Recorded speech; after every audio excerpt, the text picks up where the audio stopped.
لیکن تحقیق سے جو بات نکلتی ہے جو زیادہ مستند ہے اس کے مقابلے میں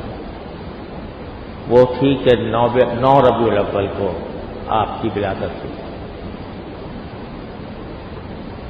بہرحال کسی بھی تاریخ کو ہوئی ہو، اس کائنات کے اندر سب سے زیادہ مبارک ولادت ربیع الاول کے مہینے میں ہوئی۔ اور اگر امت مسلمہ میں کسی کے یوم ولادت منانے کا کوئی تصور ہوتا تو سرکار دو عالم صلی اللہ علیہ وسلم سے زیادہ کسی کی ذات اس کی مستحق نہیں تھی کہ آپ کا یوم ولادت منائے۔ لیکن حضرات صحابہ کرام رضی اللہ تعالی عنہم جو رسول کریم صلی اللہ علیہ وسلم کے اتنے جانثار تھے کہ آپ کی زندگی کے ایک سانس کے بدلے ہزاروں زندگیاں قربان کر سکتے تھے،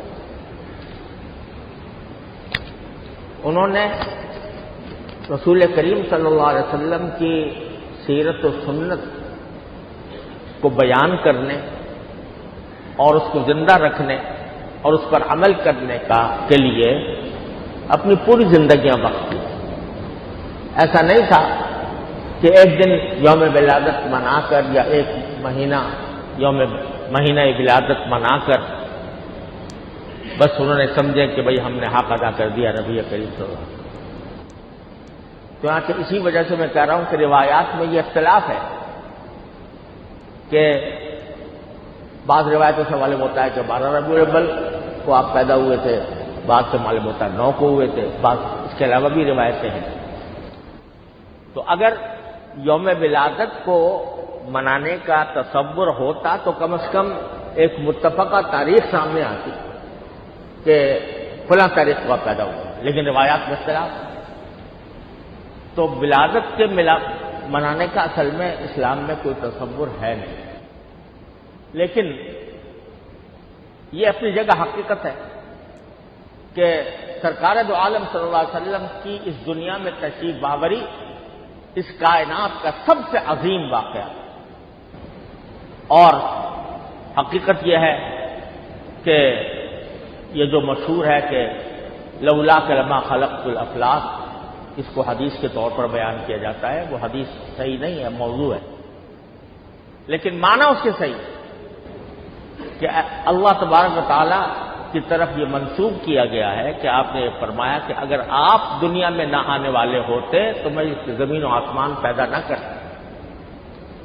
تو آپ در حقیقت اس پوری کائنات کی تخلیق کا سب سے بڑا سبب حضور سرور عالم صلی اللہ علیہ وسلم۔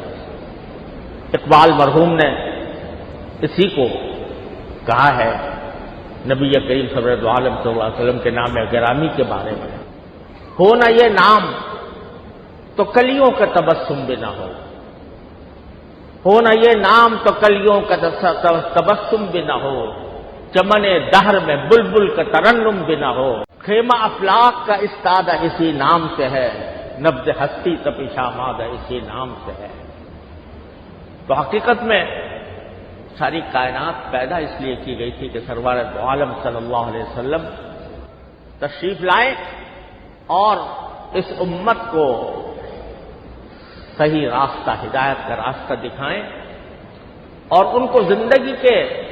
طریقے سجھائیں کہ اس کائنات میں زندہ رہنے کا کیا طریقہ ہو۔